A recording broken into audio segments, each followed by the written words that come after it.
Hey, everybody. Welcome to this latest episode of Movies America Spoiler Warning. Now, I just want to first start with answering the question that's on everyone's mind tonight at home. Now, who is this frumpy guy with the funny last name sitting here in the middle of this Movies America Spoiler Warning show? Oh, who could this person be? Okay, hey, it's your good buddy Van Ebert. That's who it is, all right? And your good buddy here is going to talk to you about Blue Beetle. Yeah, Blue Beetle. The latest offering that DC has shit out. I mean, has offered, has blessed us with. Okay, has blessed us mere mortals with.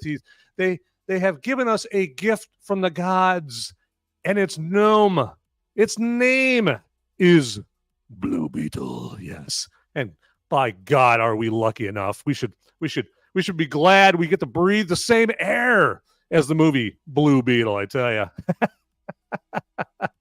I think you can tell by now which direction this show is going to go, okay? Yeah. So, but before I get too far into this right here, again, first off, want to thank you guys for joining me here for this show as we talk about Blue Beetle, okay? And this show is for you, not for me, okay? And in that vein, what you can do actually is you can live chat with me, which all you have to do is just go on Rumble or YouTube, okay? Go find the live chat. So like in Rumble, I think it's kind of down around the bottom right there on the side and right there. Anyway, so somewhere around there. If you look around, if you got more than 4 brain cells to rub together, you'll find the live chat area there on Rumble and also on YouTube, okay? And then, yeah, live chat with me there. Anything about this, the movie Blue Beetle, or you know what? Hey, if you just want to give me a thumbs up, or put a shit emoji or comment or give me a question about anything you want. Now, if it's about bioinformatics, if it's a question about that, yeah, I'm not going to be able to give you a whole lot of information on that. My dissertation to you on that would probably be under 27 pages on bioinformatics. Yeah, but other than that, Blue Beetle, you know what? Hey, I'm going to give you Bibles of information, Bibles of knowledge. The question is, will you want it? Because it's Blue Beetle. Okay. I know. I kid because I love Blue Beetle. No, not really. I'm not sure I love Blue Beetle, but anyway. So, all right. Hey, let's get into this, and I'm going to give you guys something to dance to.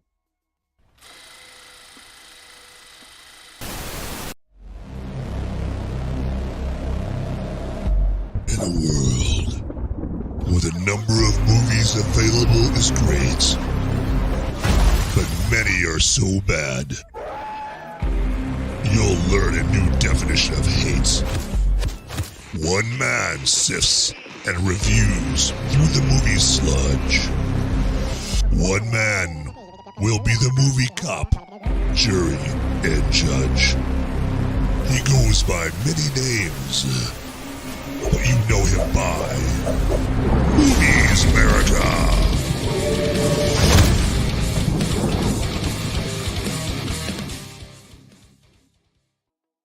Yes. Raise your goblets of rock, everybody, okay? And welcome to Movies America Spoiler Warning.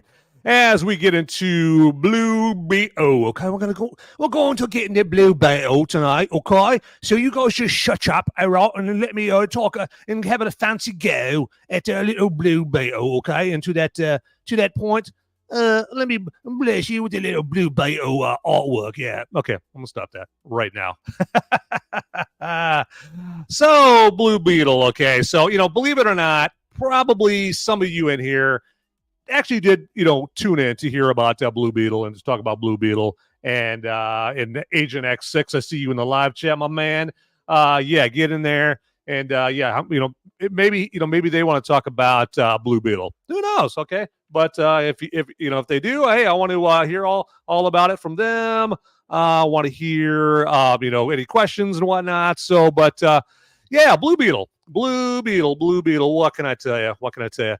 One of the things that I noticed, and you didn't have to watch the movie very long to figure this out, to get this point across or to realize this, is that you know how us white people, evil whitey, if you're one of those evil whites like me, we get always told like you can't stereotype people. Okay, stop doing it. You're being insensitive. Okay, we live in a delicate, fragile society, and we have to watch for people's feelings. Okay, so we don't want to stereotype anybody. Okay, we don't want to culturally appropriate anybody. Okay, we don't want to do this. Okay. I mean, how nuts did everyone go with when Donald Trump, when I think he was still president, and on Cinco de Mayo, he busted out a taco salad. Cinco de Mayo. It's like, hi, just commemorating Cinco de Mayo. I'm just eating a taco salad over here. And oh my God, did all the libtards go nuts? What? He's culturally appropriating Hispanic culture, Mexican culture. Like it just went nuts, right? And it just, I mean, it was a nuclear social justice warrior meltdown, okay? White women chugging Merlot in the suburbs were going nuts, like, oh my God, Donald Trump, he's culturally appropriating Hispanic culture. Oh my God, I have one Mexican friend, and I'm sure she would be so offended right now. Oh my God, Donald Trump, how dare you? It's just one thing after another, Donald Trump, you evil son of a bitch. So, point is, cultural appropriation, stereotyping, frowned on, very frowned on. And so in this movie, Blue Beetle, it didn't take them long to show you that the main character, Jaime Reyes, my Spanish sucks. Okay, so apologies to our Hispanic viewers here. I am White Boy Roy, so it goes with the territory. But Jaime Reyes, yeah, he starts off, they pick him up at the airport. He's coming home from college. I believe he went to like a Gotham University. Comes home from college. Hey, family, how you doing? Hey, son. Hey, brother. Hey, how you doing? All right, I'm so glad to be back home. Oh, we're so glad to have you back home there, Jaime. Oh, yeah. Hey, what should we do first? Hey, let's go get tacos.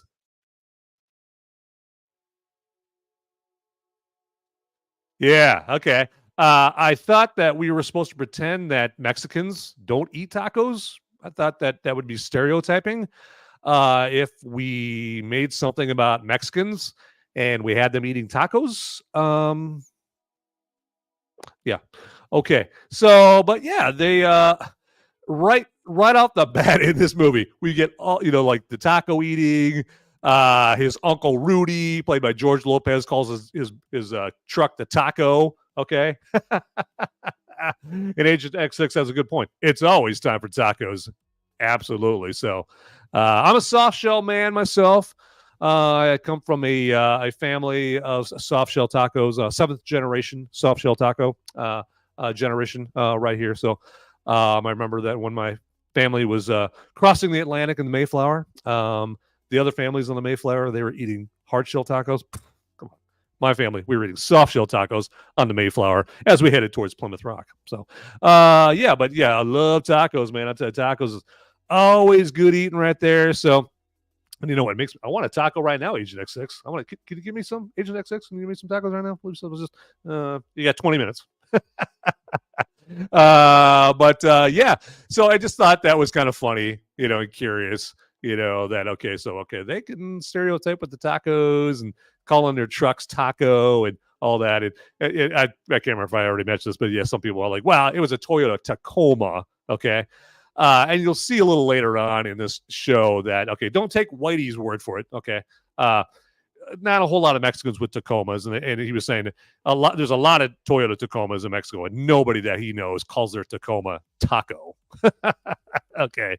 So I just thought that was kind of funny in this movie there. So, and then also director Angel Manuel Soto, before this movie even came out, he was talking about how the part in the movie where Susan Sarandon's character sicks her, law enforcement goons on the Reyes family at the Reyes family abode, and they I guess break into the house, they're dragging them out and that kind of thing. And he's basically said that he intended that to be like an allegory for how, illegal immigrants, how they feel about living in America. Illegal immigrants feel living in America under the constant threat of deportation there. Let me show you this article here, actually. I'm going to show you that. Let's see, y'all. All right.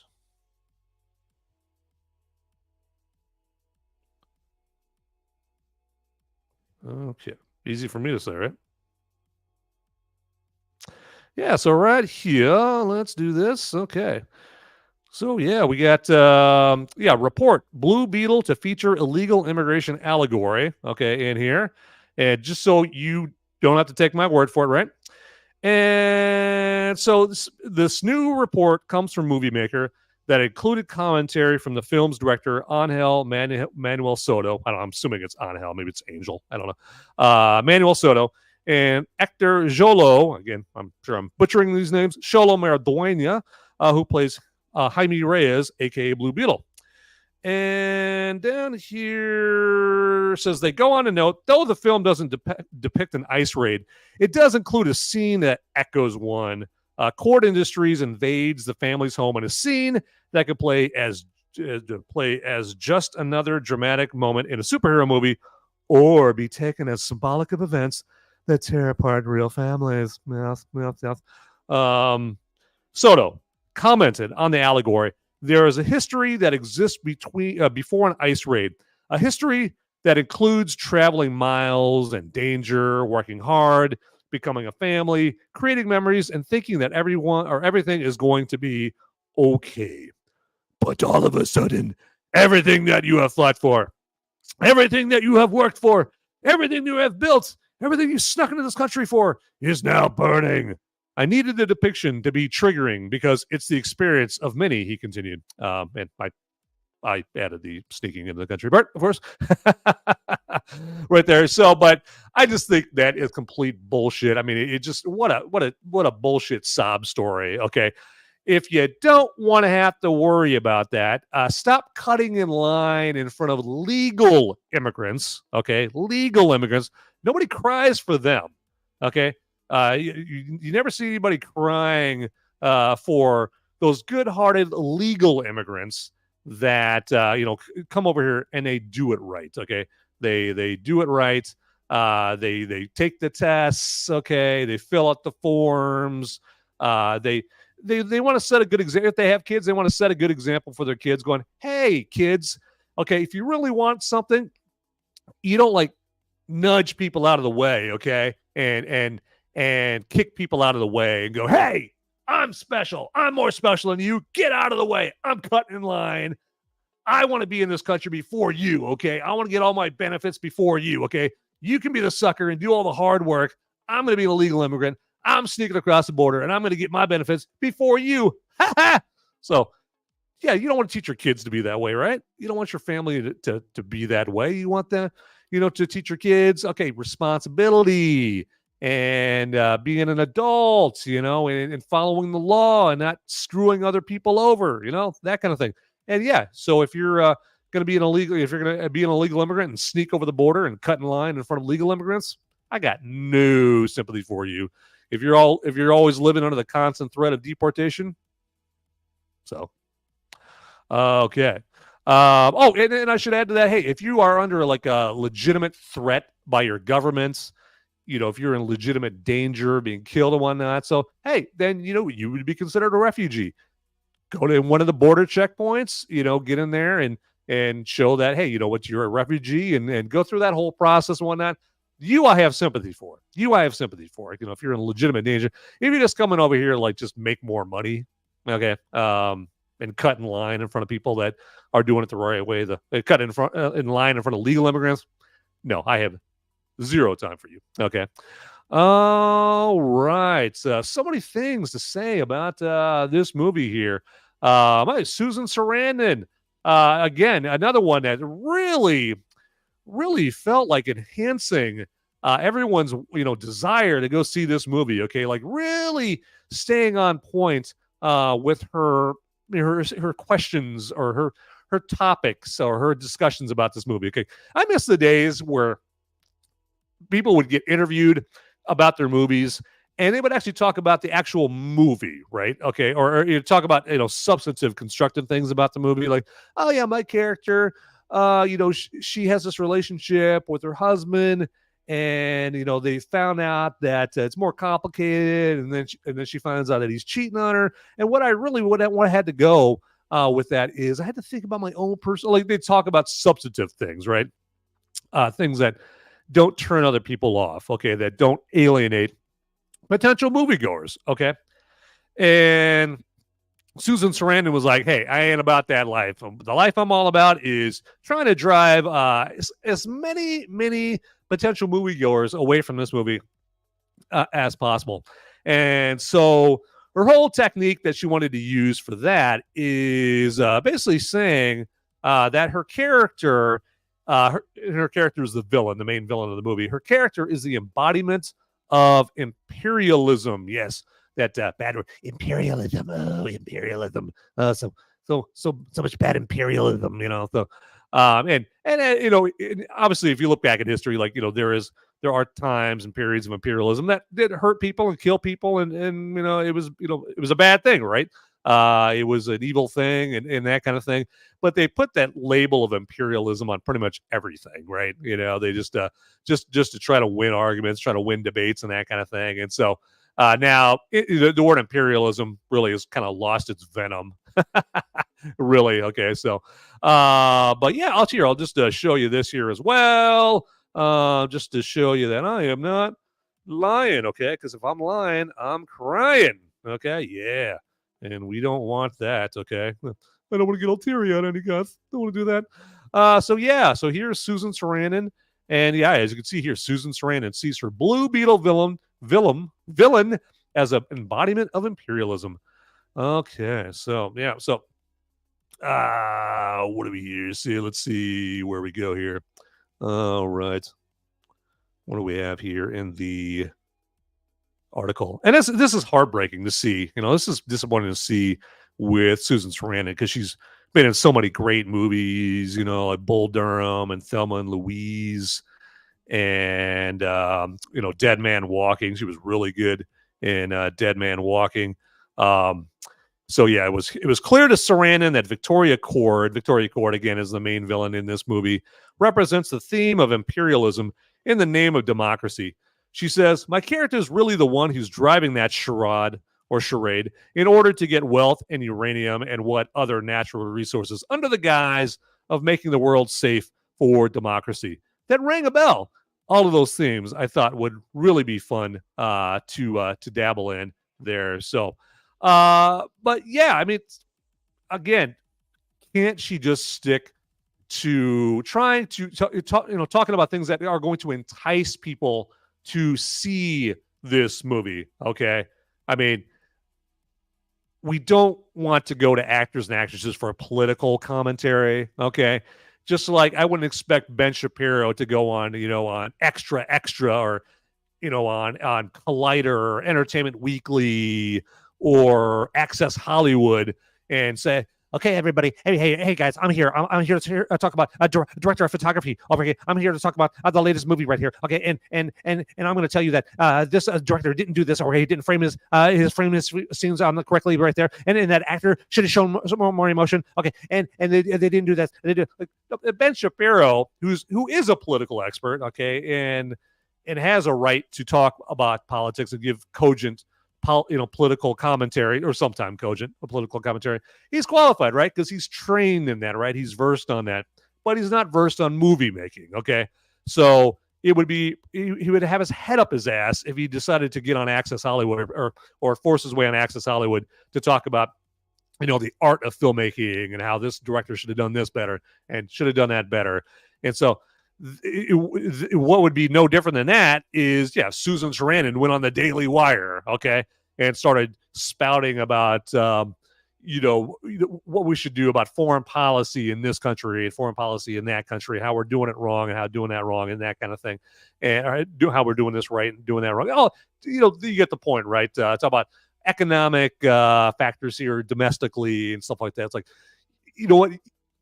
9 times out of 10, most celebrities that are going to go on there and talk about that are going to talk about that like in a really broad way, a really stupid, nonsensical way that you would expect to hear, about that kind of stuff from a sorority girl. Hey, no disrespect to sororities, but from a sorority girl, bubble-headed sorority girl, doesn't know shit about it. Okay, and so yeah, just like it would be moronic to see Ben Shapiro going on Access Hollywood or Collider talking about filmmaking, giving finer points of filmmaking when he doesn't know dick about filmmaking. It's no less ridiculous for Susan Sarandon or George Clooney or Tom Hanks to go on the Daily Wire or Blaze TV and start trying to act like there's some kind of political situation, that kind of thing. So, but anyway, so yeah, that's enough about Susan Sarandon, and talking about Blue Beetle and her role, and talking about pretty much anything but the things that you want to hear about her character to entice people in this. Jadaron or Jadaron. Hopefully I'm saying that right there. Hopefully, yeah, Jadaron, Jadaran. I'm gonna say it like 17 different ways, and hopefully one of those 17 different ways is right. Goes on to say, damn, I came in and thought it was in fast forward. Laugh out loud. He was impersonating Ben Shapiro. Yes, I was. I appreciate you joining me here in chat right there. It means a whole lot to me right there. And have you heard about Dr. Jordan Peterson right here? And then we're going to talk about Michael Knowles, and we're going to talk about the rest of the comment over here on Daily Wire right there. Okay. So, and by the way, make sure you get yourself a Helix Matrix. Okay. Off 1995 Helix Matrix. Okay. Get yourself a Helix Matrix, and make sure, hey, before you get yourself some ExpressVPN. My God, Ben Shapiro. He can't talk for more than 30 seconds before having to plug something. I'll tell you, they must be really, really, needing some serious cash there at the Daily Wire. So, all right, this has nothing to do with cash, but I'm just thirsty.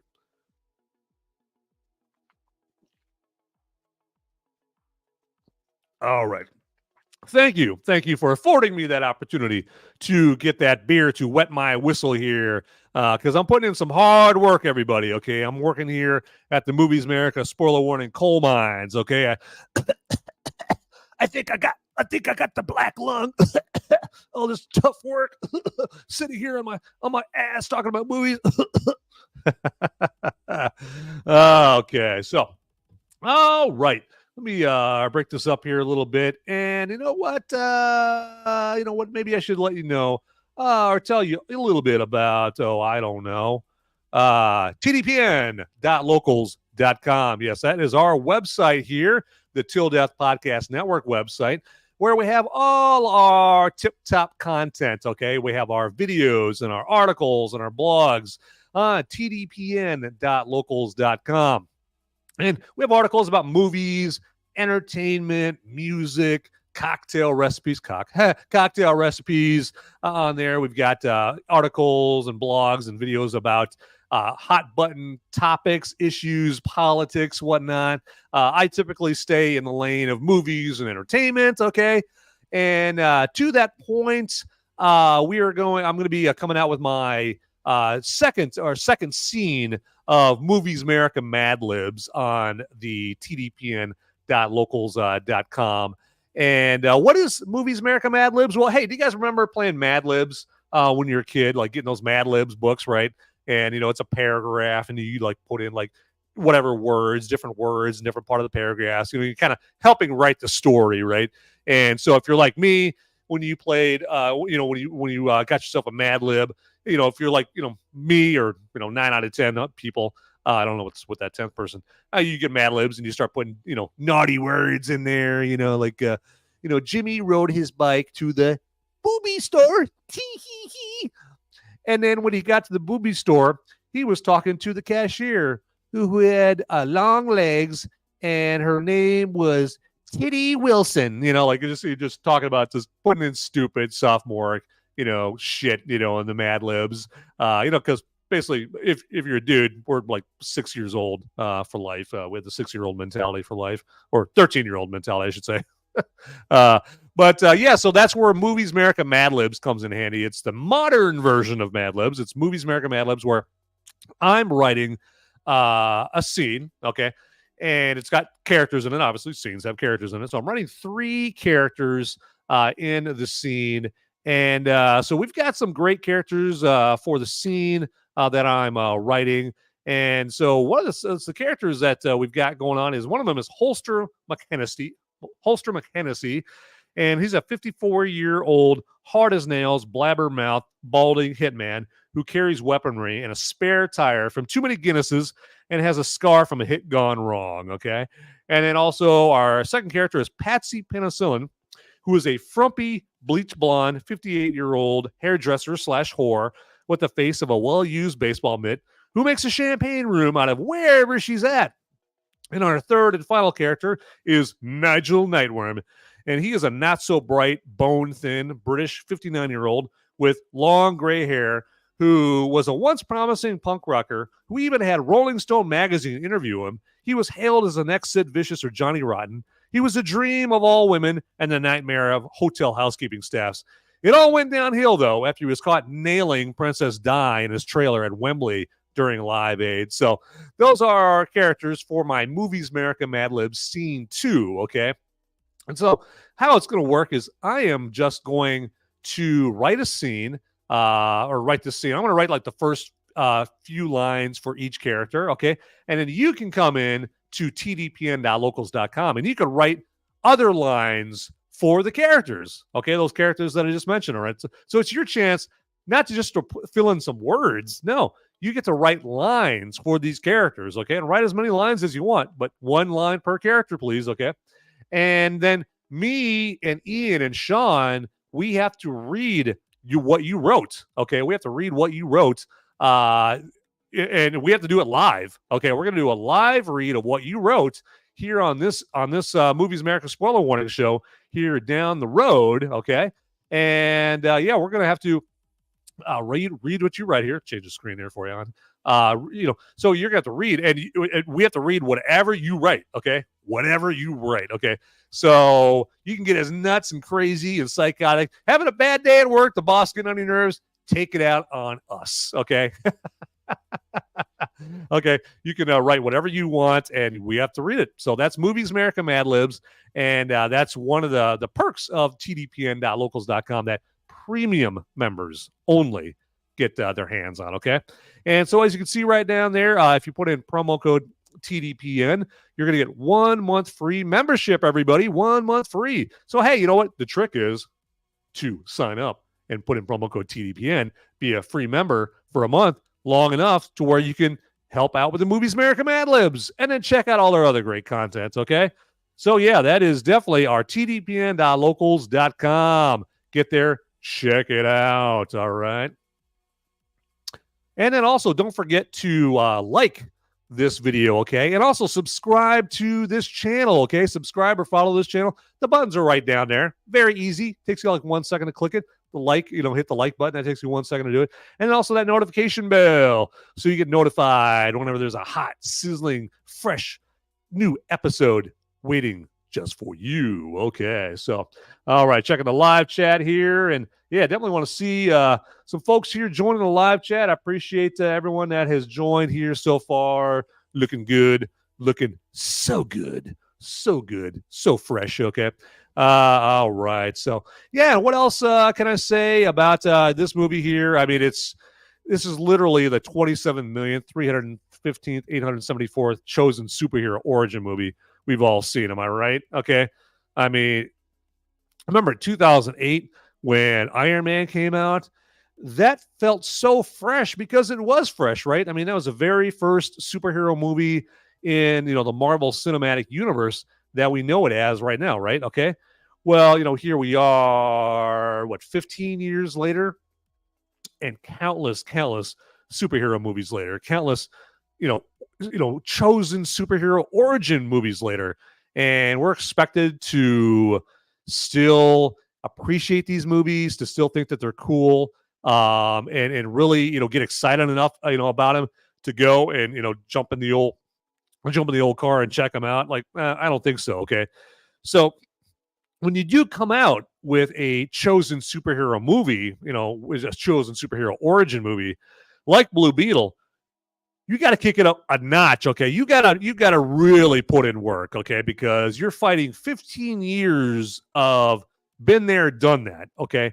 And in Blue Beetle, Angel Miguel Santos or Soto, or I forget his name, Angel Manuel Soto, he didn't bother doing any of that, okay? He was just like, okay, this is just the first, Mexican superhero movie. That should be good enough, everybody. Okay, that should be good enough to get you to see my movie. Okay, you shouldn't expect anything more from me. I should just be able to make this, this precedent setting, this is trend-setting Mexican superhero movie, and that should be enough. That should be all the different that I need to get people to just go out to see my movie. Okay, I shouldn't have to work any harder than that. I should just have to create the superhero whose alter ego is named Jaime Reyes, and his name is Blue Beetle. The superhero's name is Blue Beetle, and that should be enough. Wrong, okay? You got to do better than that there, Angel. Got to do better than that. You don't have a right to just phone it in. Not at all, because, if you do, then, your movie pretty much is going to be like this. Crash and burn, huh, Mav?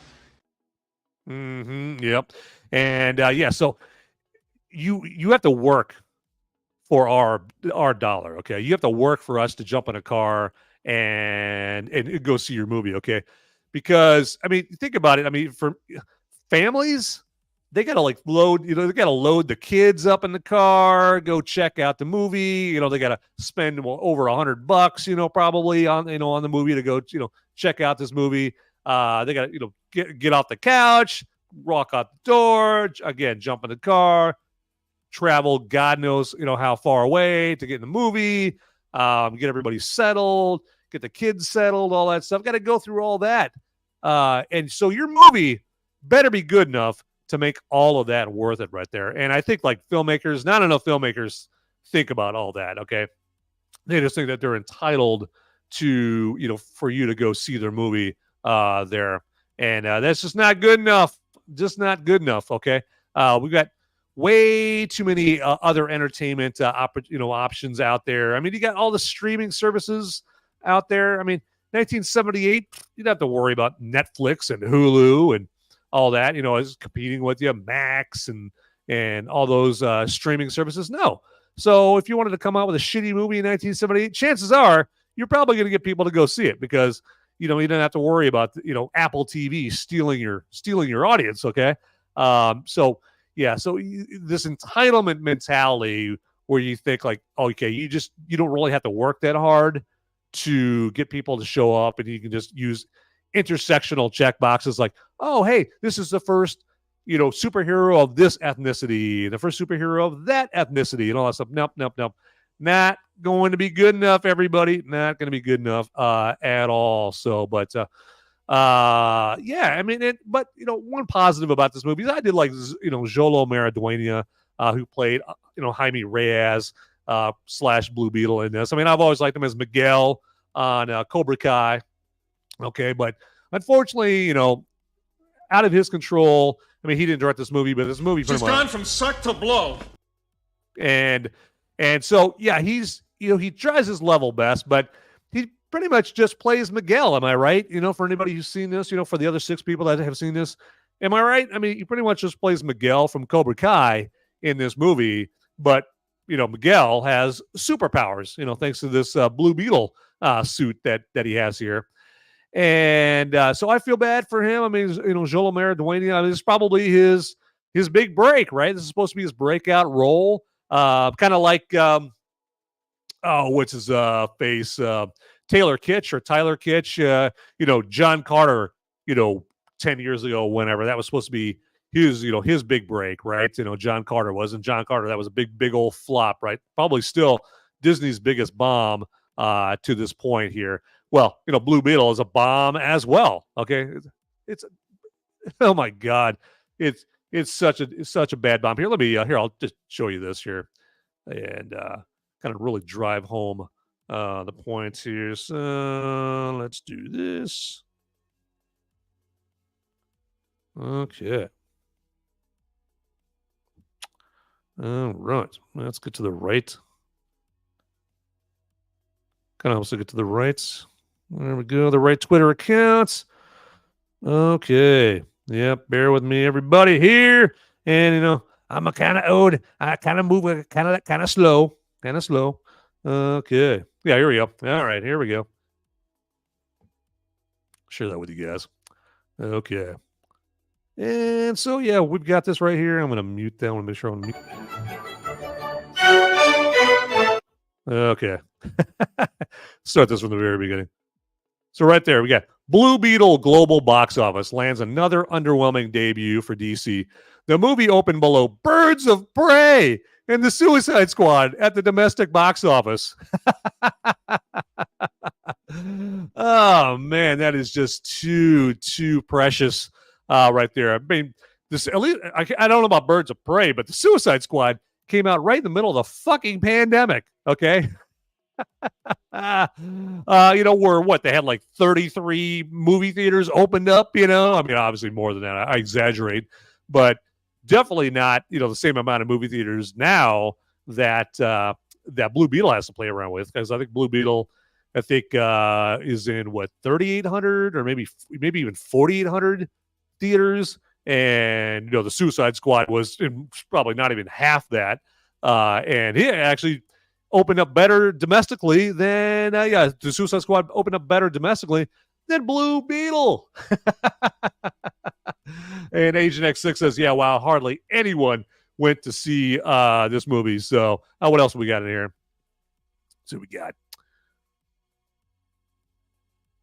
This is hilarious. Just seeing what else. Here we go. Blue Beetle, disastrous for DC with lowest global opening weekend ever with just 43 million. Projected to end its worldwide box office run under 230 million, which would be less than The Flash, Dark Phoenix, and Lightyear. Oh, man, I tell you, Soto. It couldn't have happened to a better director. Oh, man, I tell you, love it. And then we got, Blue Beetle earned less than Morbius on its domestic box office opening weekend, man. That is pathetic, I'll tell you. But I'll drink to that.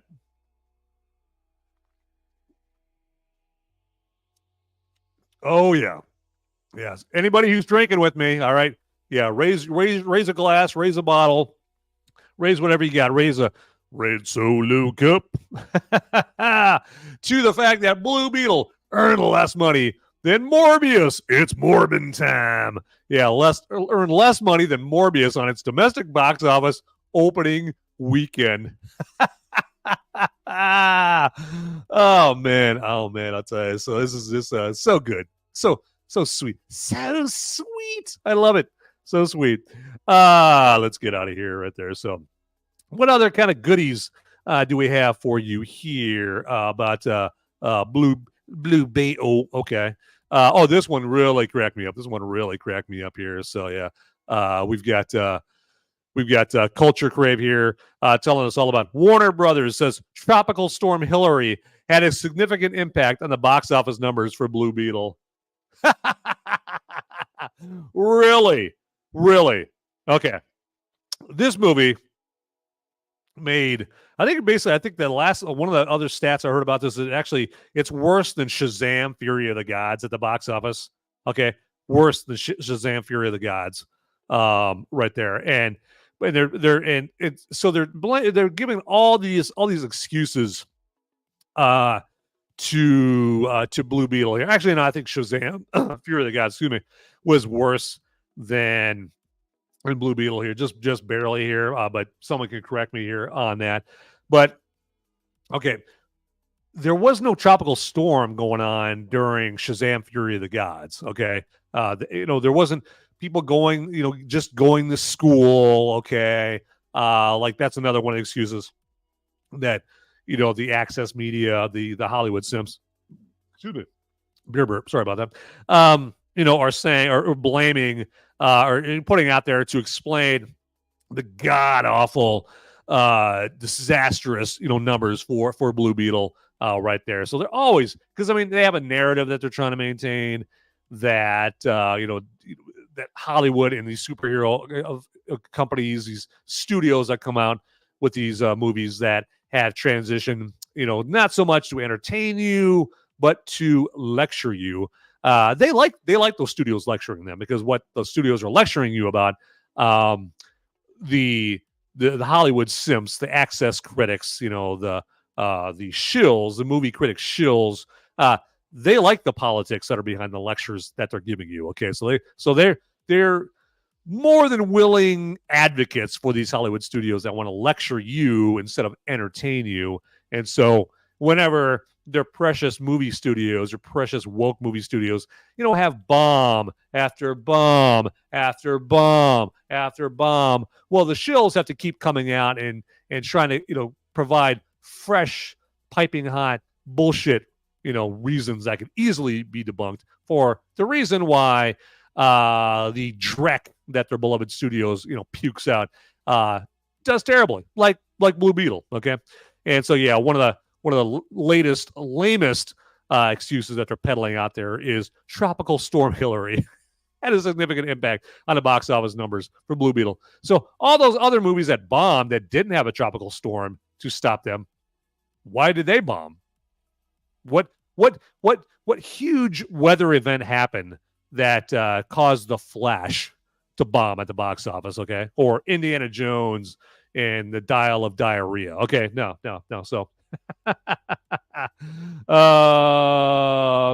let me check out live chat here, because I definitely want to make sure I don't miss anybody's live chat here. Yeah, even movies got climate change now. That's new to me.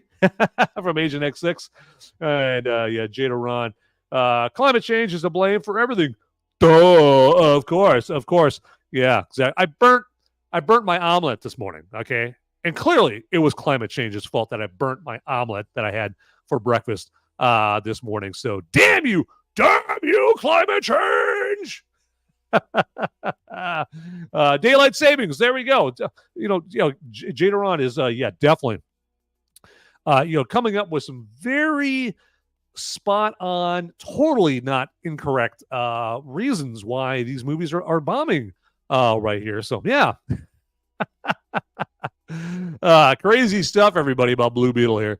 What do we? Oh yeah, we just want to show you like a couple of other funny tweets that I saw about our beloved movie Blue Beetle here. So obviously this is from Cobra Kai right here. Now this just got interesting. And we got Robbie kicking Miguel here in Cobra Kai, and Miguel sadly falls off. Warning, impact detected. Want to try that again?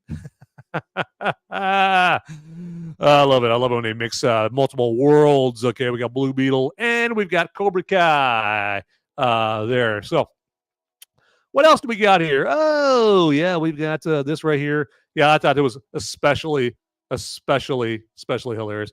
Blue Beetle took away IMAX showings for Oppenheimer, and no one is in the theater. Yep. That makes about as much sense as the rest of this movie does there. So it boggles the mind, the thought processes behind the show, the brains of the operations behind these studios, right? Okay. I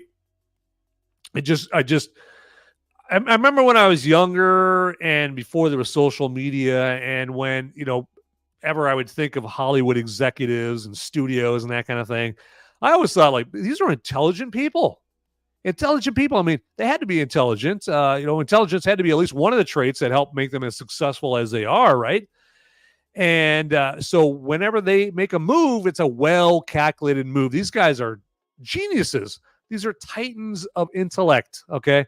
And then as I got older, and then these, Nimrods started getting on social media, and I started becoming more aware, then you see, stupid shit like this where they think Blue Beetle is a good enough movie to take IMAX showings away from Oppenheimer, which is probably going to be a Best Picture contender. Well, not probably. He's definitely going to be a Best Picture contender. And they take away IMAX showings from Oppenheimer. And, yeah, it's nothing but crickets in that movie. Okay, so someone wants to go see Oppenheimer in IMAX there. They go to look for it, and they're like, they don't see it. And who do they see playing in the IMAX theater's place? They see Blue Beetle. And what do they say? No! God, please, no! No! The natural reaction here. Channel 2 Action News. Hey, welcome, my man. Hey, all right. Channel 2 Action News greets us as Beetlebugs. Yes, Beetlebugs. And yeah, it shows a lot of friendly banter going on in the live chat, right? Everyone just greeting, everyone fist bumping each other, having a good time, swapping potato salad recipes there in the live chat. Yeah, so very, very nice. Very, very nice. Going on in the live chat. I love it. And then also, hey, if anybody live chats in YouTube, which I wouldn't recommend doing that because Rumble is where it's at. Okay. Rumble is the cool club with the cool chill vibe that that you want to be a part of, right? Okay. So when they talk about FOMO, fear of missing out, Rumble is what they're talking about. Okay. So, and if you go to Rumble, you're gonna see great stuff like this. Look at those babies! Yeah, come on, you're not going to see that on YouTube. Not at all, okay? Not going to see that at all. And, when we get over here to Rumble here, I'm just going to say, Gotcha, bitch! Yeah, gotcha, bitch! And, yeah, so that is just, just some good fun, good times. And I'm just glad everyone can join me here on Movies Merica. Spoiler warning. Absolutely. So, what else do we got here? For some funny tweets here. Let's see what else. Okay, so because there's always something more. I might have tapped us out. Right there on the tweets. Okay. Okay. Well, you know what? Hey, everybody. I'm getting thirsty. You can probably hear my voice getting all hoarse. I can't barely talk. I can't talk right. Oh my God. I'm wheezing, and I need beverage. I need sustenance. So hey. That's my cue to do brew review time.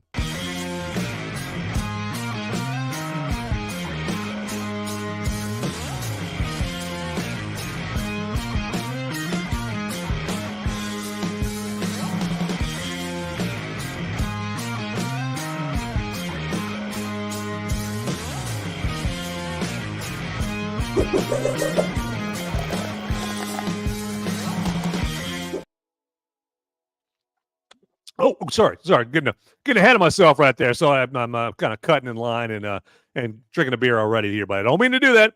You weren't supposed to see that, okay? All right, so tonight's brew of choice for brew review time is we got a little Real Ale Brewing Company Devil's Backbone. Okay, right there, okay. And yeah, this is just like a Belgian triple ale.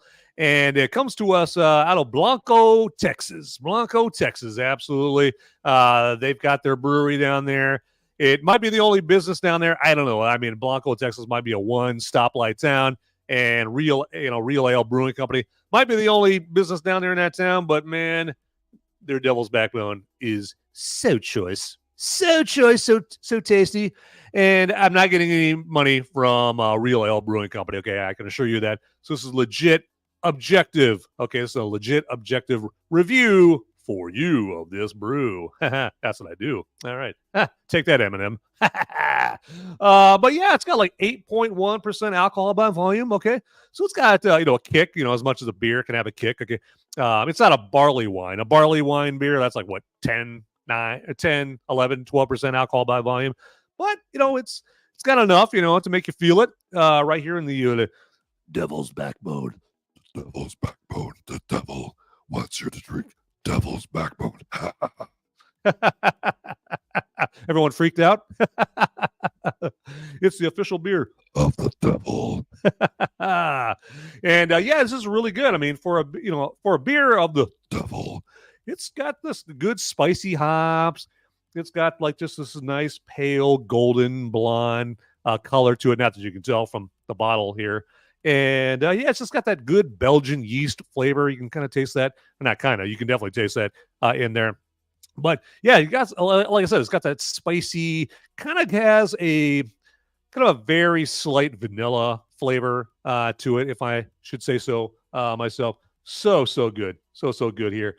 Yeah. Oh, look at this. Channel 2 Action News. Manning up right there.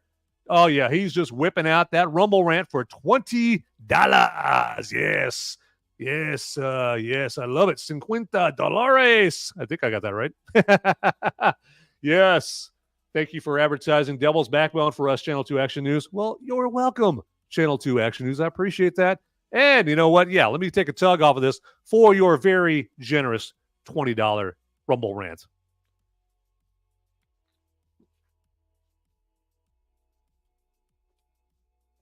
I can't stop drinking.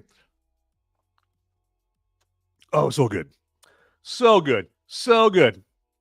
All right. And Jada Ron says there's a white Texas. Yeah, well, in Dallas Fort Worth, there's actually a town called White Settlement.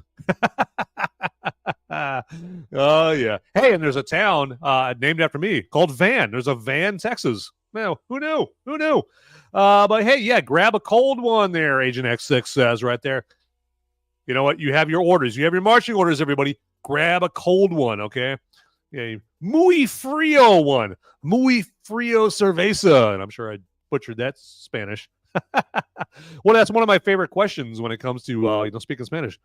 ¿Cuánto cuesta una cerveza? Yeah. How much is one of these bad boys, huh? Yeah. Okay. Yeah. You take that tug, says Channel 2 Action News.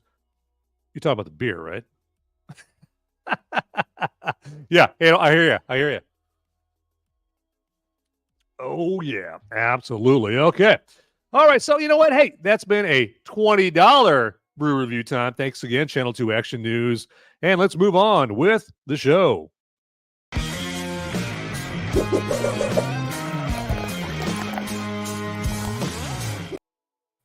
Oh, yes. I'll tell you. So, man, we got so much stuff to do, but I do have to warn you, though. We might have to cut it a little short tonight because I've got to get my ass out of here. I got to go see Gran Turismo tonight. That'll be the movie for next Thursday's Movies America spoiler warning. And then it's going to be my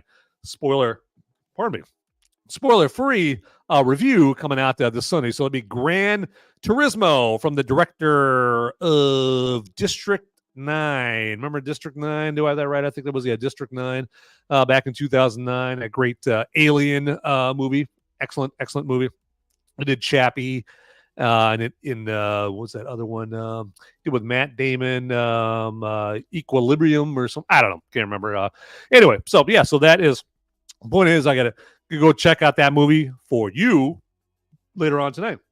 Gran Turismo. Yes, absolutely. So let's do this here. Let me share a screen because I want to give you not just White Boy Roy's perspective about the first Mexican superhero movie ever to come down the lane. Okay.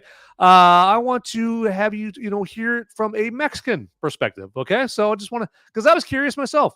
I had my thoughts. Okay. I had, Evil Whitey's thoughts here about Blue Beetle, but I just was kind of curious to see what a Mexican, had to say about this. So, and we checked that. Let me see here. All right. Let's share this out here. Oh, good. And let's get that played out there. Let's play this for you here. In the flying fudge, do they make a movie? So I just watched Blue Beetle, and I just have one thing to say about it. How in the flying fudge do they make a movie that is supposed to be a Mexican? How do they make movies this racist with this amount of stereotypes when it's supposed to be a movie about a Mexican superhero? And the director and the producers and everyone was saying, "Oh, this is the representation that all Latinos and most importantly Mexicans need." What the are you talking about, my lord? And I'm just gonna get into it without Vaseline, like they say in my country. First of all, the first thing that I want to say about it is George Lopez. Everything that George Lopez says is, my dear lords, I haven't never seen something so like stereotypical of Mexicans. And this is coming from the angry Mexa. Like, mate, I do the Mexican voice a lot and funny, but this is over the top. And yeah, I wanted to start first of all with the specifically the phrases that George Lopez says in the movie. The first phrase that he says, now no joking, is "You just scared my frijoles away."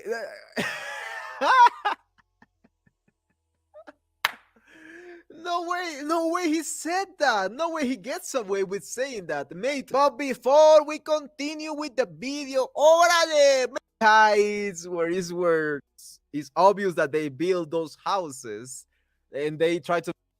So apparently it's going swimmingly. Apparently this guy really loves it. Okay, so I think Angel Manuel Soto's plans for all Mexicans to love this movie is kind of backfiring, okay, on him right there. I mean, I'm sure some Mexicans and Hispanic people, love Blue Beetle. And you know what? I was really, even as white boy Roy here, I was hoping that this movie would be a great movie for them. Because like with Black Panther, okay, obviously was not the first black superhero movie. We got Blade way before Black Panther came out.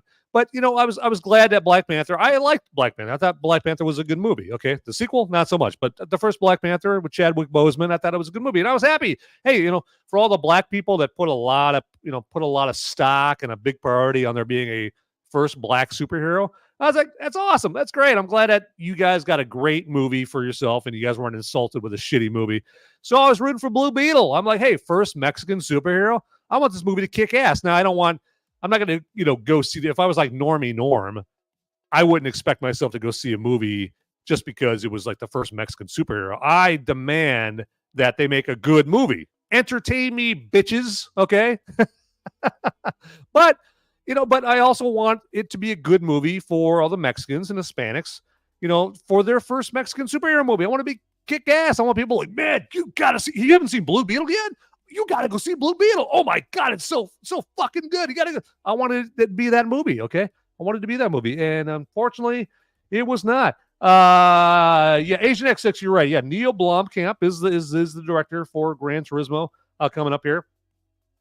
Channel 2 Action News. Wow. Please use a less derogatory word than Mexistan, okay, Mexican, to reference Latinx. So sexist. Elysium. Thank you, John Aron. Thank you. Ay, caramba!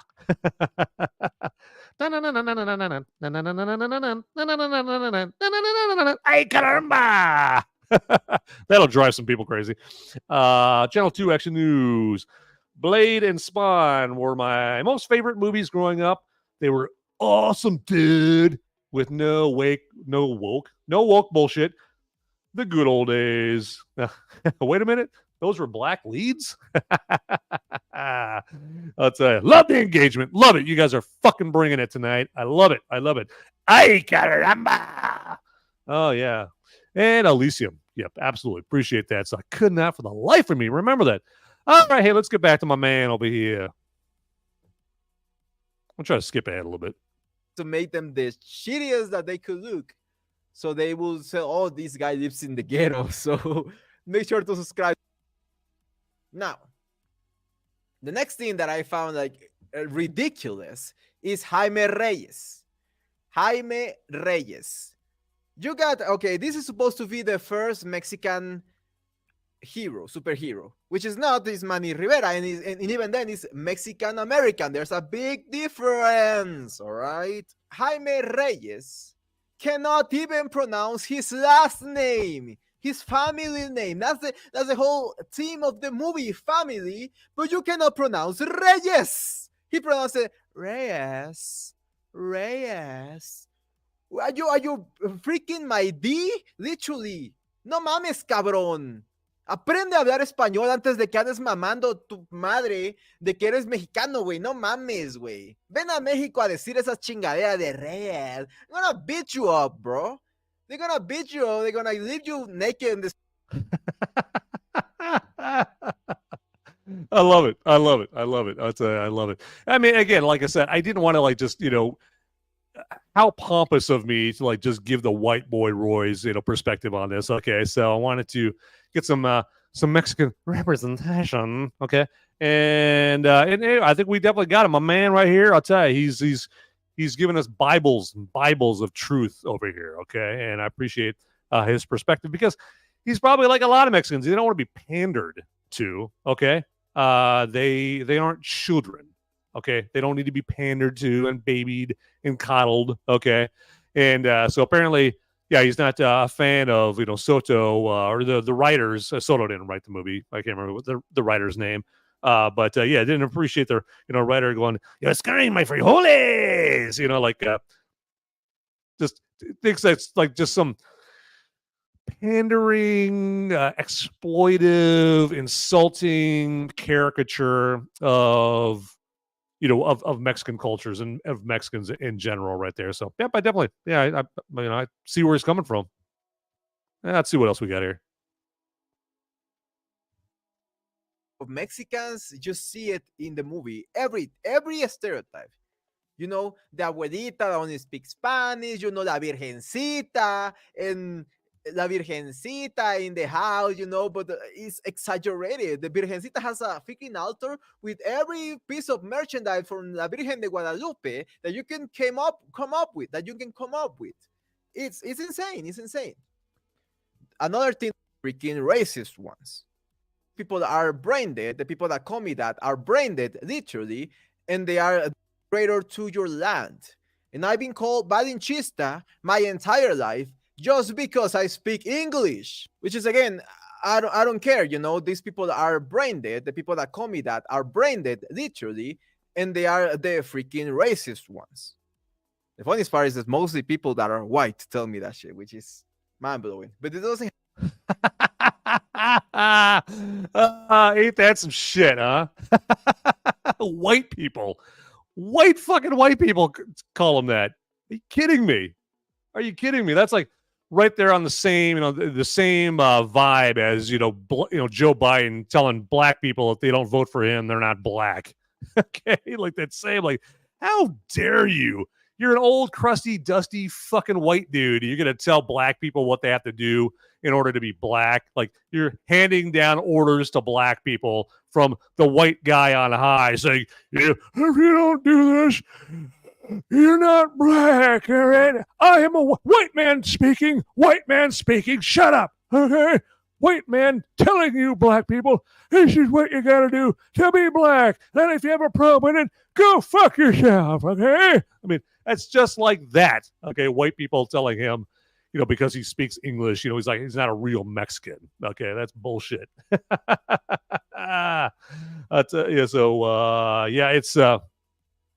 It's a fucked up world we live in. Everybody fucked up as hell there. But yeah, I just wanted to give you the perspective from my man here. I think that he had some really great points to make in this whole Blue Beetle perspective discussion that we're having right now here. Got hey, Sketchy Jesus, sup y'all, yeah, we're having a ball, sup y'all. Yep. So all kinds of good stuff going on in here. So, and Blue Beetle. It's just insulting on so many fronts. Another thing is Susan Sarandon in this movie. Okay, Susan Sarandon. I don't know how much she got paid. Maybe she is the reason, or a big reason that this movie had a much bigger budget than it needed to. Okay. Because I didn't see, it was like the budget for this, I think they were saying like it was 125 million, 125 million for this movie. Now, the Hollywood shills are going to try to, they're going to try to tell you that the budget was like 105, okay? So that they have a better chance of actually breaking even at the box office with this. Even if the budget was 105, they're not going to break even. They have to make like 350 million to break even. Okay, folks, people don't make movies to break even. All right, let me tell you that. Okay, I'm sure you already know. Okay, studios don't go out there and propose movies. Go, hey man, I got this great movie idea. Okay, all right, we have these things called X-wings and TIE fighters and lightsabers, and we have this guy named Darth Vader. He's going to go up against this guy named Luke Skywalker. And you know what? If everything goes well, we're going to break even. No, they want to make fucking money, okay? And this movie, Blue Beetle, isn't even going to fucking break even, okay? Because it has to make at least 300 million if the budget is 105 million, okay? It has to make 350 million if the budget for the movie is what we realistically think it is, 125 million there. So, yeah, it's not even going to break even. It's going to go broke, okay? But the reason that it had to be expensive probably is because Susan Sarandon is a big star, okay, bigger than any other stars, including George Lopez in this, and so yeah, it's just not going to break. It's not even going to break even. So all that to say, so yeah, Susan Sarandon, she just phoned it in. Okay, they definitely didn't get their money's worth out of Susan Sarandon in this. Okay, she pretty much just plays Hillary Clinton in this. Okay. Now she doesn't kill anybody named Epstein in this movie, but maybe that's in the sequel. I don't know, but no, but spoilers. Even though this is a spoiler warning, she dies at the end of this one, so I guess she won't be killing Epstein or sending anybody to Epstein Island in the sequel there. So not at all, but yeah, she is just this one-note character. And one thing I couldn't help notice, and anybody like the other six people, maybe other six people that have seen this movie, maybe one of you six are in the chat, the live chat there. Did you guys notice how she kept saying it's for the greater good, or it's for the common good, like right before she did something evil, and malevolent and nefarious? It's like, yeah, I'm gonna do this really shitty thing. I'm gonna kill all these people over here. I'm gonna kill this guy over here, but it's for the greater good. Okay. And I couldn't help but notice, like, who else have I heard that phrase from a lot in real life lately? Fauci, Dr. Fauci. Yeah, he always talked about, you got to wear your mask for the greater good. Get your 17th jab for the greater good, everybody. Yes. I was like, whoa, okay. I guess was that a deleted scene where Susan Sarandon's character was like a knee pad wearing a fangirl of Anthony Fauci or something? I don't know. So that's why she kept on saying it's for the greater good right before she kills a bunch of people. Channel 2 Action News. Ian, movies was making fun of Mexicans earlier. You missed it. Ian, get him. Ian, I'm tattletaling for you. I'm tattletaling on you on movies, okay? Agent X6. So she was representing the Biden regime. Yeah, pretty much right there. So yes, this had ample Biden representation in this movie. You lying dog-faced pony soldier, you take that back, okay? Is that fresh 7-year-old I smell over there? I'm gonna get that 7-year-old. Parents don't even know. I'm gonna get her. You guys all creeped out yet? Are you guys creeped out yet? Because I know I am. I gotta stop doing that voice because I'm almost making myself piss myself whenever I do that creepy Biden voice. Yes, he's really loud when he whispers into the mic and he looks at you like creepy old man. Come on into my van with no windows. Yes. Yeah, Sketchy Jesus. It's not looking good for yours truly here. I saw it. We are going to have an HR meeting later. I love it. So, yeah, I'm just stirring up all kinds of controversy over here for you, okay? For your entertainment dollar. Oh, wait, you're not paying me anything, for this. Except for Channel 2 Action News, who's the champ, who gave me a Rumble rant earlier, $20 Rumble rant, okay? Hey, he's the man stepping up to the motherfucking plate. Channel 2 Action News, absolutely. But, of course, he's tattletaling on me now, so I think that kind of cancels that out there. Ian, did you see what movies is doing? Ian, get him. But you know what? Hey, I don't want to beat the Beetle all night long. Okay. All right. That sounded bad. It sounds like that's something I need like a fresh bottle of Jergens for. No. I did want to say, like, at least one good thing about this movie, and I mentioned this in my spoiler-free review. that I did like the look of Palmyra City in this. Palmyra City is like the location of Blue Beetle and all the characters in it. And I think in the comic books, I think that they had them headquartered in El Paso. Okay. So I guess what Palmyra City is supposed to be in Texas. It looked more like it was Miami, but okay. But yeah, Palmyra City was pretty, it looked good in the movie. Had a lot of neon, in Palmyra City right there. That's what made it look like South Beach, in Miami or something like that.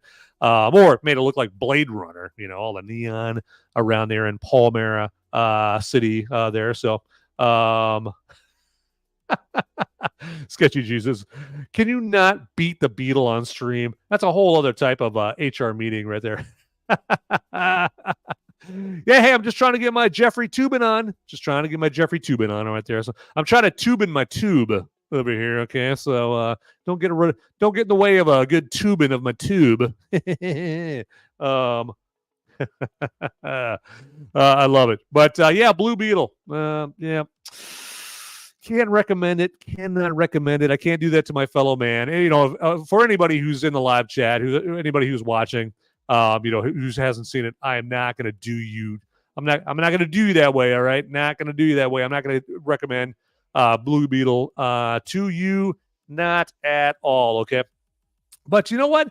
Hey, I feel like getting into my favorite part of every show, every episode of Movies America.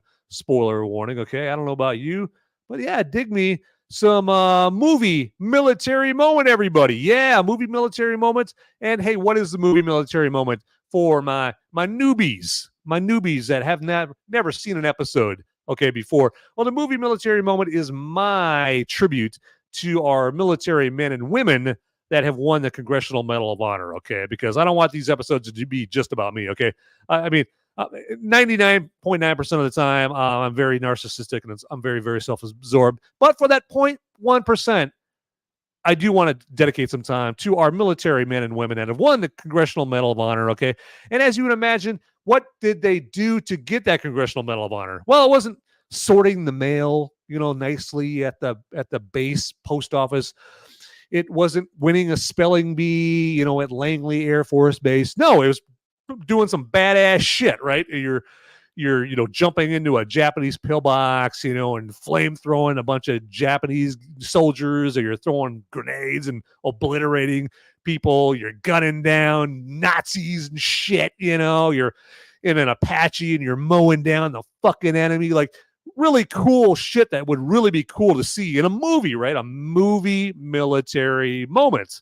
And so tonight, in this episode here, or whenever you're watching this episode here, I've got a movie military moment lucky recipient that I'm going to be talking about here tonight. Okay, so a segment as cool as movie military moment deserves its own music, and here we go.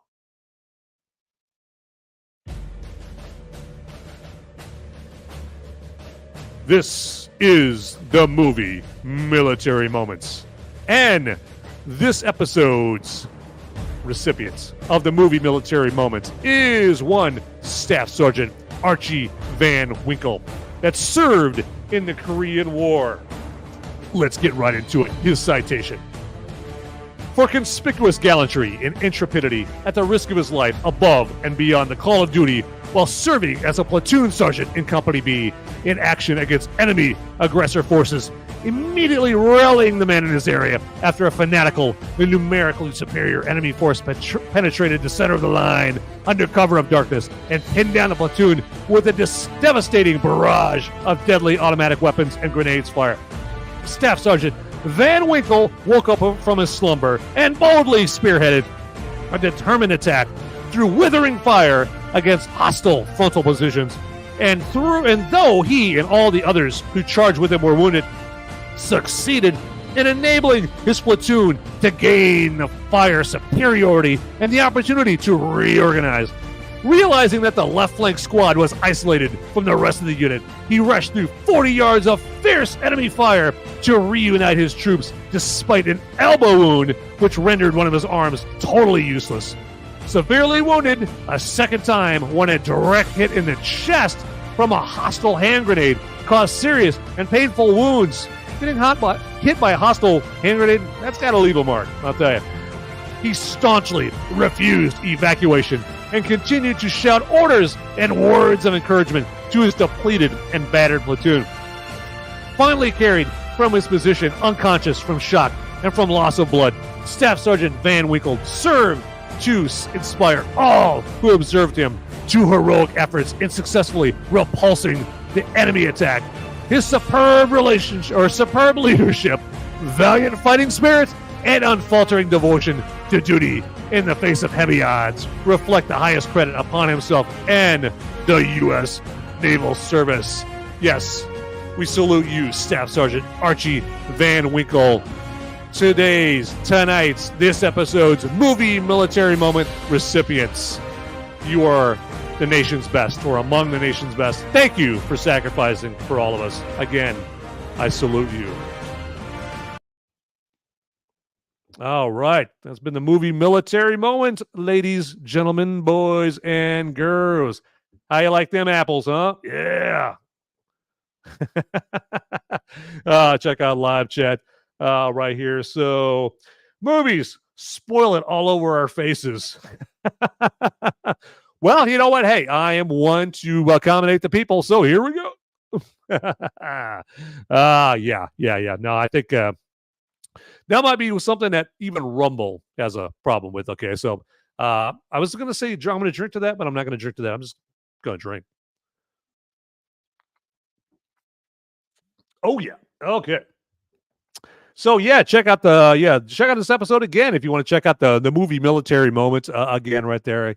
That's just again, we live such comfortable lives, except for when we see Blue Beetle and we torture ourselves, that way seeing Blue Beetle. But other than that, we live in very comfortable, cushy, spoiled lives. You could right now, if I wanted to, I could pick up my phone, I could order some PF Chang's right now, and I could have it at my door in an hour while sifting through 6,000 titles of movies on my Xbox, right now, and sit my ass on my couch. Like, we have it very cushy, very comfortable right now. Okay, so, and we take it for granted that the reason we have that, or a big reason we have that, is because of our military men and women, fighting off Nazis and Koreans and Japanese and all kinds of enemies, that kind of thing. Al Qaeda and ISIS and all those all those evil motherfuckers. So, and sometimes when you live in soft times like we do right now, they're getting less and less soft. Yeah, you kind of take that for granted. So I just wanted to take a little moment there, everybody, and give our military men and women a little due time. Absolutely. So, what else to say about Blue Beetle here? Oh my God, the movie just has so many tired cliches in this. I'm sure you saw, they had the scene where, Jaime and what was her fucking name? Jenny Cord, is that like the young hottie that the young smoke show that that they have them kind of paired up in the movie with? They're about to kiss.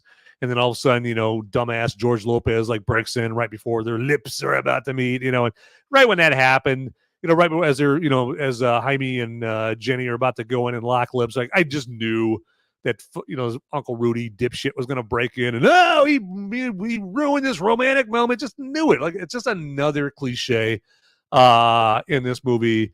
And then, early in the movie where you got Jaime Reyes and him and his sister sitting there on the roof, and Jaime Reyes like, hey, we're in tough times now, sis. Okay, it's tough times. I don't know if we're going to make it. I don't know, we're all down and out right now, but I just graduated college with a pre-law degree. I just graduated Gotham University. And in 5 years, sis, oh man, we're gonna be living in a lap of luxury. Okay, I tell you, we're gonna have a swimming pool full of nacho cheese. We're gonna have 3 helicopters. We're gonna have a screening room and 2 basketball courts. And we're gonna have this big mansion. It's gonna be so sweet. Okay, and then they cut 5 years later on in the movie or something like that, and they show a scene where no, that didn't happen.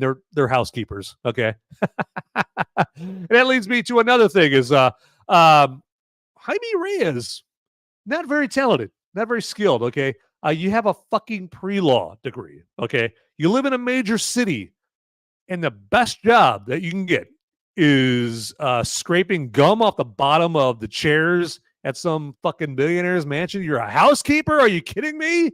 What the hell? Have you not heard of LinkedIn? Have you heard of networking? Have these things, that kind of thing? So, and I'm sure they probably did that because it wouldn't fit into the narrative that that Soto, the director, was going for, that these poor Mexicans, they came over to the United States and Evil Whitey is keeping, these Mexicans down. Okay, Evil Whitey has their boot on the Mexican's throat. And they try, these Mexicans, they try to get by and get ahead, but that Evil Whitey, oh my God, he's keeping them down. And you know what? Evil Whitey has them, scraping gum off the bottom of their lawn chairs. Oh my God, what the hell? It doesn't fit within that narrative that Soto is trying to put out there right there. It's like, I know plenty of Hispanics and Mexicans, we see them in society that are plenty successful. Why? Because they fucking worked for it, okay? So they didn't expect a fucking handout, okay? Jada Rod, who has an hour to wait for food? That's archaic.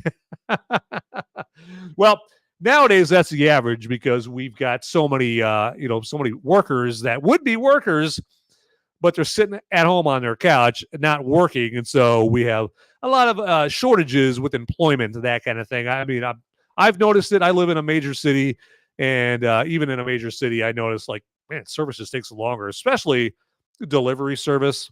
So yeah, when I'm using DoorDash or whatever, which I very rarely do, but when I do use it, yeah, it takes fucking forever. And I'm like, I don't live in Mayberry. I live in a major city. Like, you'd think that there'd be all kinds of DoorDashers, right? All over the place or whatever. Okay. And and I'm lucky if I get my food in an hour. I'm lucky if I get my tacos Agent X6 in an hour, here, even in a major city. Okay. But yeah. So yeah, if we could get some more people out there working, then I could get my tacos, because I like to appropriate Mexican culture by, ordering tacos there. So, but again, and another thing that drove me nuts in this movie is we have yet another example of the cliche that we see in superhero movies nowadays. The family member or the friend that just so happens to be a tech wizard. Okay. That's conveniently a tech whiz. Okay. That, their cousin or their husband or whatever, it just happens to be this tech whiz that could break into NORAD, at the drop of a hat if they need it. Okay. Like, what? Really? Okay. And we have another example of that where dumbass Uncle Rudy, played by, George Lopez, just happens to be this tech whiz. He designs this contraption that can break into the security, that can close down the security of this exact building that Jaime has to break into. And again, it's the exact building. He just happened to know ahead of time that it was this exact building and he knew exactly the security specs and all that and what they have in there for security with this contraption that I guess Uncle Rudy just had, like, laying around, just had it sitting in the back of his truck, with his subwoofer and his tweeters and all that stuff. Okay.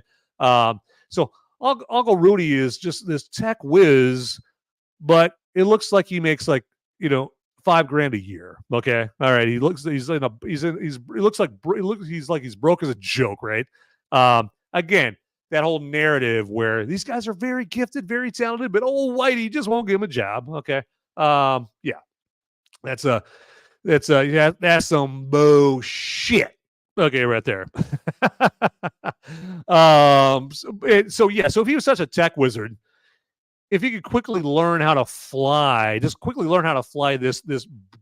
Blue Beetle vehicle, that he's never seen before, that he definitely doesn't know the controls for, just instantaneously, how does this guy not have, like, at least a 6-figure job? Okay.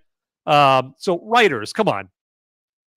I know we're Americans, but we're not these well-educated Chinese people, because Americans, on average are, getting dumber and dumber, not speaking for myself. Me, I'm like a fucking Mensa member.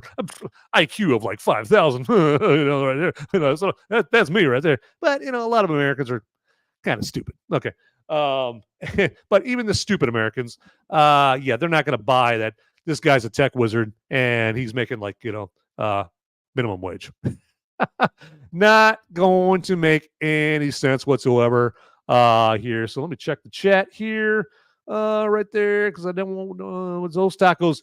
Those tacos would be ice cold, yes. Muy frio. Yes, they would definitely be right there. And Channel 2 Action News.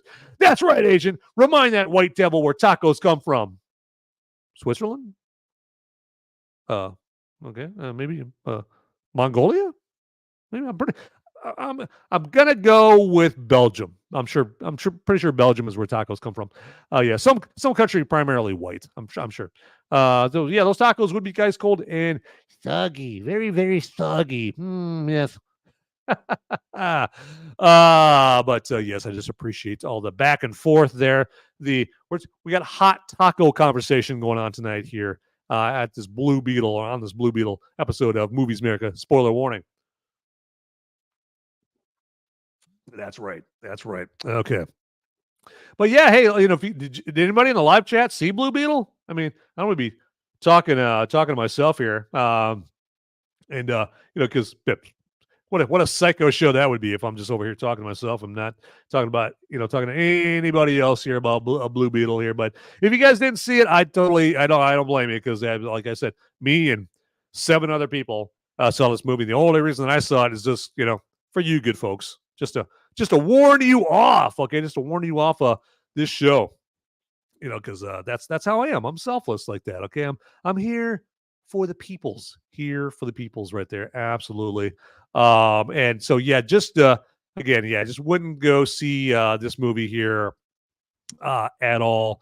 And then the woke factor, that's another thing that I really that's why I have like my Movies America spoiler free reviews, and then my Movies America spoiler warning show here is to warn you off of any movies that are trying to spread, excuse me, the beer burps are coming frequently, more frequently, in frequent supply here. So, but yeah, that's one of my main missions with these shows is to warn you of any kind of woke lectures that you need to be aware of and whatnot. Okay, here. So, and so yeah, another one of the woke lectures that Angel Angel Manuel Soto wants to warn us all about is we're supposed to feel bad about illegal immigrants living in fear of deportation in this country, okay, and we're supposed to just be okay with people sneaking and invading our country illegally, okay, and cutting in line in front of the legal immigrants, okay. One thing I always like to watch, and I do get a little misty-eyed, okay, I know I'm a big pussy. I do get a little misty-eyed when I see the legal immigrant, like the ceremonies where they get sworn in as citizens of the United States. Gets me right there, man. Gets me right there, I'll tell you, because these are hardworking people that do it right. They become citizens of the United States the legal way, okay? And you know what? Push them to shove. I mean, speaking for myself, I didn't have to take a test. I didn't have to pay a bunch of money. I didn't have to fill paperwork out to be an American. I was born here, okay? So that makes me appreciate that hard work that they do. And so when I see those ceremonies, it's cool. It's damn cool because you see them getting all teary-eyed and getting all emotional and all that stuff. It's like, it's something else to watch. And then you see these dipshits sneaking across the fucking Rio Grande, cutting in front of these good people, all right, thinking that, oh, I'm special. Yeah, you may think that you're special there, person doing it the right way, doing it the legal way, but fuck you. I'm more special than you, and I'm going to sneak over, and I'm going to get all my benefits that Joe Biden promised us. I'm going to get them before you. So you have to wait 5 years, sucker. I'm getting them in the next 5 minutes. Okay. So Soto, it wants us to feel bad about these illegals sneaking over here and how they have to live in fear of ICE knocking on the door at any second. Like, fuck you. Okay. All right. I'm glad you fucking live in fear about that. So that's like another woke lecture that he's spitting out or puking out to us. And again, yeah, if only Soto would cry as hard for the people that are doing it the right way. Those people that are raising up, right hand, at the swearing in ceremonies, and I'm sure they're called something else. Cry for them, okay? They're the ones doing it right there. And then one thing that also kind of cracked me up, and I'm sure the movie didn't mean it this way, but how the movie talks about, well, you don't want to go to college because you're going to get in decades of debt, okay? Because when Jaime gets back from college, he says something, or to his sister, and his sister's like, "I'm not going to college. I'm not getting into years of debt." And I laughed. I kind of chuckled to myself because it was unintentionally funny. Because I'm sure they didn't mean it this way, but I like it because I'm like, yeah, why go to communist indoctrination camps for $100,000 a fucking semester, or whatever, just to get indoctrinated, to be an America hating commie, and then right at the end they say, that'll be $750,000, please. Here's your bill. Okay, here's your bill, sucker. I mean, fellow commie. And so this movie's like kind of spreading that message about, I don't want to go into years of debt. Now, the way that this movie wants you to take that is, oh, yes, that reminds me. Those poor people that took out those college loans, because surely they had a gun put to their head, and there was a gun put to their head telling them that they took out those college loans, to get a degree in feminine studies. Those poor people that took out those college loans against their will. The taxpayers aren't going to have to bail them out. Oh, those poor people. Now they're in years of debt. Oh, those poor people. I mean, that's the way that they wanted you to interpret that line. Me, I took it as like, yeah, that's right. Go to trade school instead, motherfuckers. Yeah, don't go to communist university. Okay, all right. You walk in the door the first day of communist university. Hey, get your Sickle and Hamill T-shirt. Okay, they don't make it that obvious, but you get what I mean. That kind of thing. Yeah, it's so I did like that part of the movie. I thought that was that landed for me in an unintended way. They did in a way that they definitely didn't intend at all. But so this. I always ask, is a movie a woke after school special? Ay caramba, this movie is an after school special. Yes, I mean, when someone asks, is this movie an after school special? Huh. Does Amber Heard shit in Johnny Depp's bed? You bet your ass. You bet your burrito, everybody. Definitely does it. Let me check out the live chat here. Oh, yeah. Hey, Pooh Monkey. How you doing? Hey, welcome. Come on in. Relax your mind. Put your feet up, all right? So there you go. Welcome on in. Who else we got joining us here tonight? We got Salty Savage Sailor. Welcome, Salty Savage Sailor. Yes, welcome aboard, Salty Savage Sailor. Thank you for joining us on this voyage, okay? It's not the Love Boat, Love Boat, soon we'll be making another run. Okay, I'm going to stop. All right, stop. That's going to make Pooh Monkey and Salty Savage Sailor get out of here. Okay, they're going to like, I'm out of here, all right? I was really interested in watching the show, but then this dipshit started singing the Love Boat theme. Salty Savage Sailor, happy to be aboard, Captain. There you go. Absolutely. So I expect smooth seas for the rest of our voyage until Lizzo jumps into the ocean, and then we're going to get a pretty big wake that we're going to have to float in. Thanks, Lizzo. Appreciate that. You and your banana. Agent X6. But all the rum's gone. I know. It's sad. When all the rum's gone, boy, that's when it's time to shit your pants. Okay. All right. Yeah, Pooh Monkey. I love the Love Boat. Yeah. Hey, who's your favorite character in the Love Boat, man? I'm a Gopher guy myself. Gopher. Yeah. Fred Grandy, who played Gopher. He's from Iowa, my home state. So absolutely. Isaac's a good character on the Love Boat. Yeah. So yeah, getting some good engagements. Good engagement over here. I hope you guys are having a good time. You're reading each other, exchanging potato salad recipes and that kind of thing. Warning each other off about Blue Beetle. Okay. Now I think the movie that I'm going to be going over next week, Gran Turismo. I got a good feeling about it, everybody. I got a good feeling about Gran Turismo. Okay. And I have to have a good feeling about movies.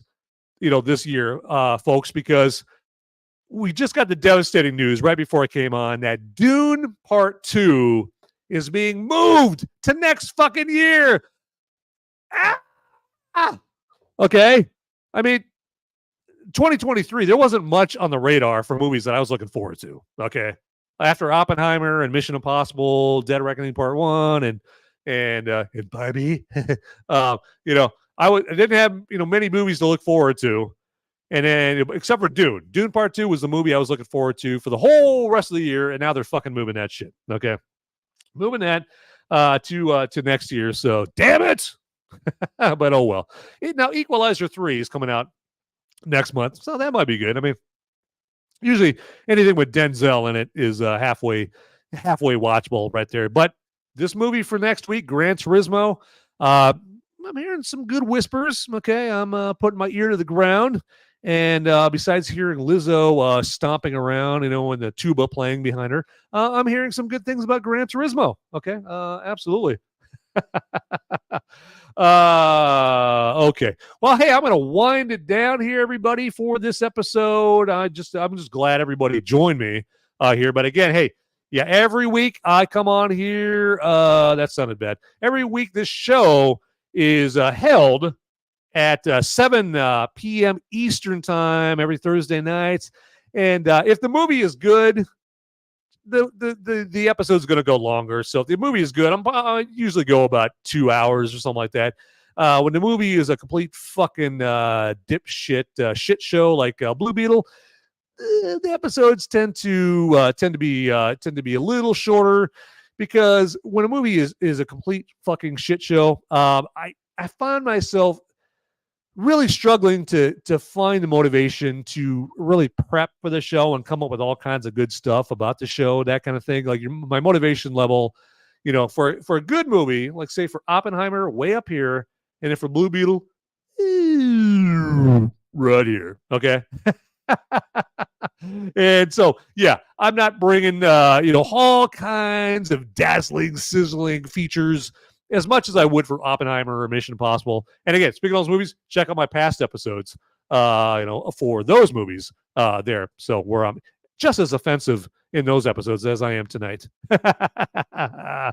All right. So let's get on down here. And hey, yeah, like this video, share it too. Share it with people.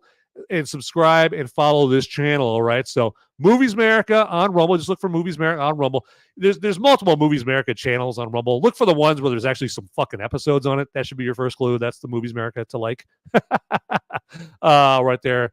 And then Till Death Podcast Network. You can search for that on YouTube. And then you'll get to the Movies America episodes on YouTube. That way you can subscribe. Like all the episodes there as well. Okay, so moving on to, as we wrap up this Blue Beetle episode, let me try that again. www.moviesmerica.com. That's my website, or you can go and check out the audio-only episodes. Pardon me, little spittle.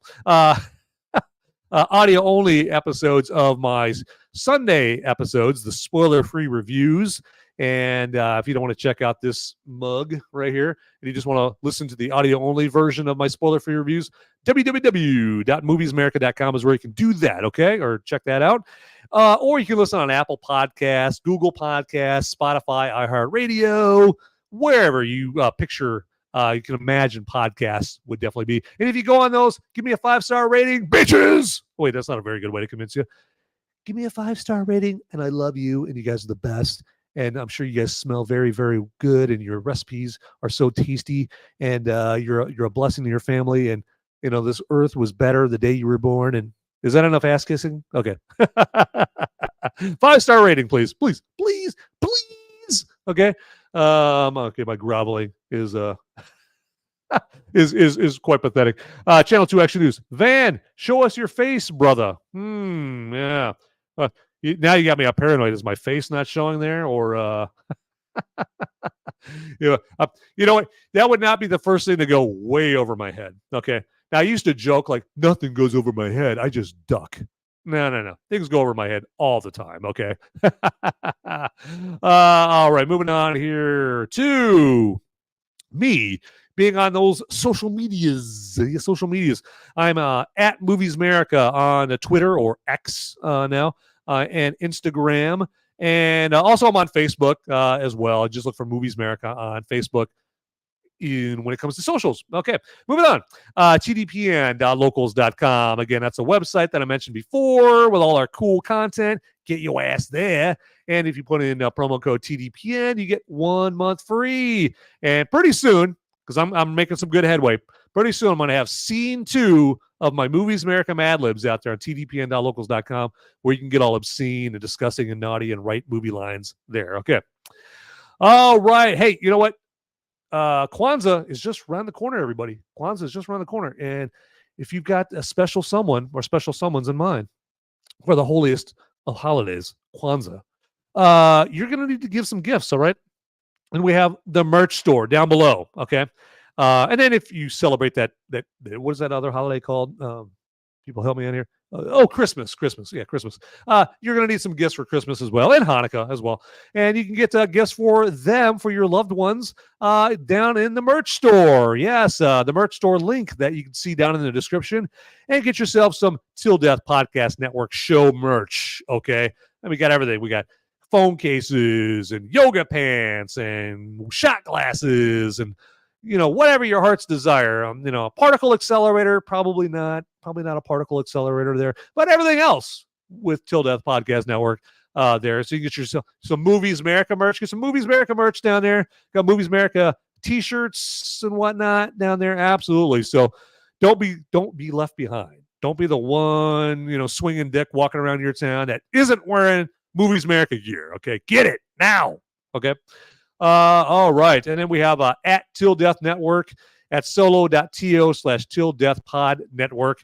And that's where you can get all the links that you need to get to anywhere that has anything to do with Till Death Podcast Network. Okay. So if you don't want to hunt and peck all over Al Gore's worldwide interwebs for all the Till Death Podcast Network locations, go right there and you'll have all the links. Okay. Moving on. Solo.to, Till Death Studios. Yes, that's where you can go if you decide you want to get into the content creation game like yours truly right here, or Ian and Sean, the other two parts of the unholy trinity that is the Till Death Podcast Network. If you want to get into this game and you want to get some cool flair for your show, like, say, the overlay up at the top that says tdpn.locals.com, and Movies America, that looks obscene when I do that. I'm going to stop doing it. Or you want to get the background right here to the side, or like the intro that you saw at the beginning. Well, if you want cool shit like that made for you, for your show, for your content, get to solo.to/Till Death Studios. And Ian, my man Ian, is going to fucking hook you up, okay? He's going to work his magic. He's the fucking Harry Potter of cool graphic shit, okay? And I'm sure that's probably on his business card for this as well. The Harry Potter of cool visual shit. Okay. All right. And all right. And as we slowly move on here, solo.to/I'm Sean Cav. That's the location where you can see all the links that has to do with Sean Cav. Okay. He does the Sipping with Sean show every other Friday afternoon. It's that's at least what time it is on for me here in the Central Time Zone, where he talks about all kinds of cool stuff like cocktail recipes and, current events, and gives you like the dad perspective, right? Because he's a dad. All right. And it's a funny show. And sometimes you get lucky enough where he'll film from some remote location or, behind, his bar. And check it out. It's called Sipping with Sean every other Friday afternoon. I think like 4:30 my time, which is Central. So whatever time that is, where you're at. So, if you're in Mogadishu, figure out the time there in Mogadishu to want to watch Sipping with Sean. All right. And then we have solo.to/The Whiskey Capitalist. And that's where you can go to get all the links that has to do with the Whiskey Capitalist podcast show that several people in the live chat here go and they join on Monday and Wednesday nights there. And so, if you want to check out all the links for the Whiskey Capitalist podcast show, check that out right there. That's a great show. Hey, we just had their debate show for the Republican debate last night. And they gave their perspective. They had the RNC debate drinking game. You're gonna get cool shit like that to check out on the Whiskey Capitalist podcast show. And last but not least, solo.to/till death podcast. That's another location where you can go to check out all the links for the Till Death podcast that Ian and his lovely bride Jen come out with every other Saturday afternoon, where they give you the husband and wife perspective on all things on God's green earth. Okay. And they talk about, hot button topic issues and politics and just weird shit and funnies, funny shit to make you chuckle, to get your belly laughing there on the Till Death podcast there on every other Saturday. Okay. So, yeah, that is all of that, right? All that stuff right there. So definitely check out all the shows on the Till Death Podcast Network. You're checking one out right now. Okay. Why stop at Movies America spoiler warning? Why stop there? Okay, we got so much great content for you. And again, check out my spoiler-free review of Gran Turismo coming out this Sunday afternoon. Okay, and you can check it out on Rumble and on YouTube. If you hit the notification bell, you're gonna get like an email, some kind of notification. Maybe hot chick will show up at your door with a candygrams and, hey, the Movies America new episode is ready for you. I just wanted to come over to the candygram. Can I come in and give you a head?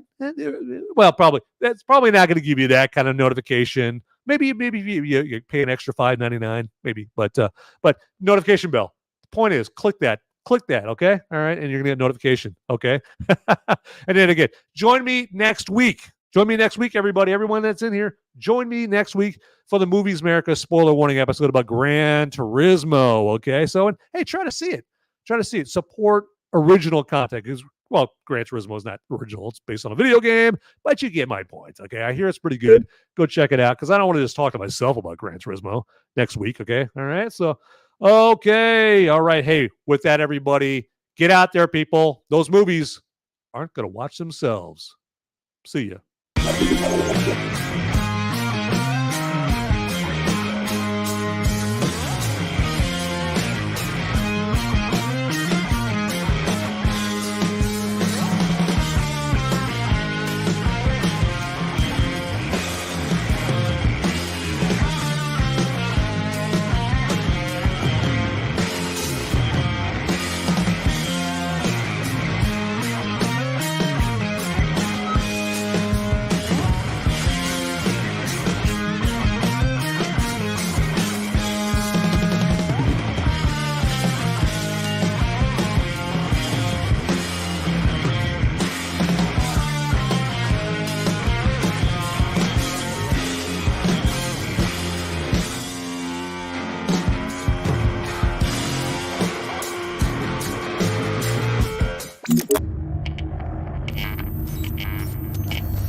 Hey, everybody!